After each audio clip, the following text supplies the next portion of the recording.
Hi, I'm Kristen Elizabeth Clark, and I am standing here on the red carpet at the Newberry Caldecott Wilder Banquet, and I have the honor and the privilege of speaking with Laura Vaccaro Seeger, author, illustrator of the Caldecott Honor Book, Green.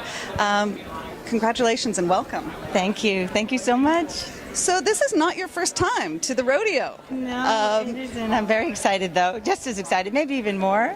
Even more? I think so. I think even more. So, well then I guess I'll just ask you, what's it like to get that phone call? Oh my goodness. It's one of those things where you never forget it. And it makes you very nervous. Like when the call came, I was shaking, and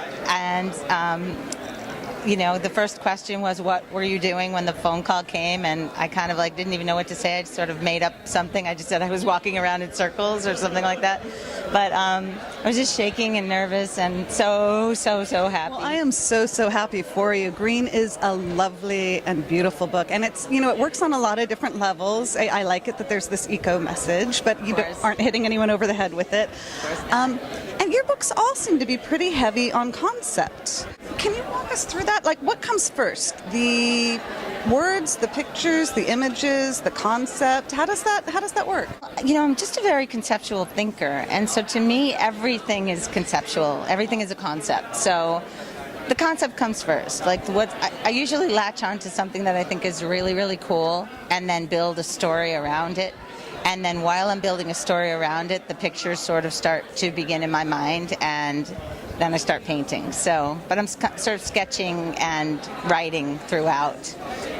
I understand too, though, that most of the time it's you going to your editor with your conceptual ideas, but Green was a little different. Can you tell us about that? Yeah, he just, one day we were hanging out and he just said, I have a title for you.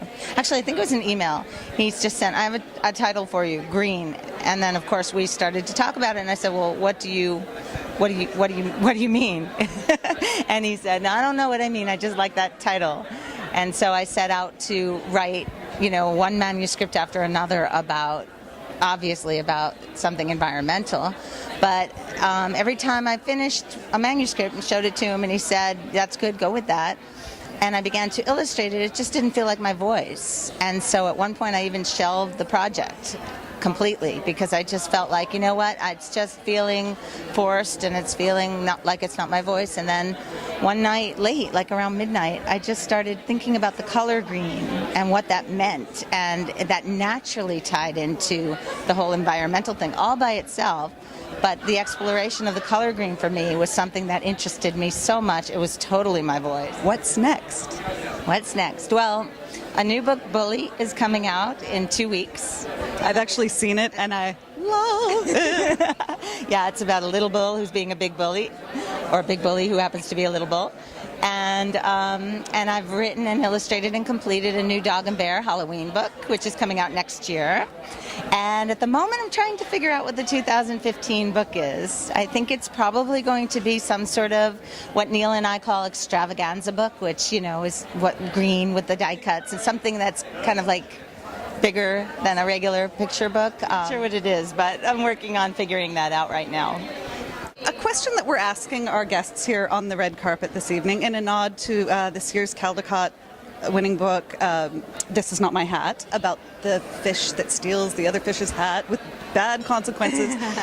If there were anything in the world of children's literature that you could steal, with the consequences or not, what would that be and why? Let me think. I would have to say I would like that purple crayon that Harold had. And I'd like to have some fun with that, that's for sure. I don't know what I'd do with it, but I would figure something out. I think you would make an incredible book with it. Thank you so much. It has been such an honor and a pleasure to have you. Thank you so much. I'm honored to be here.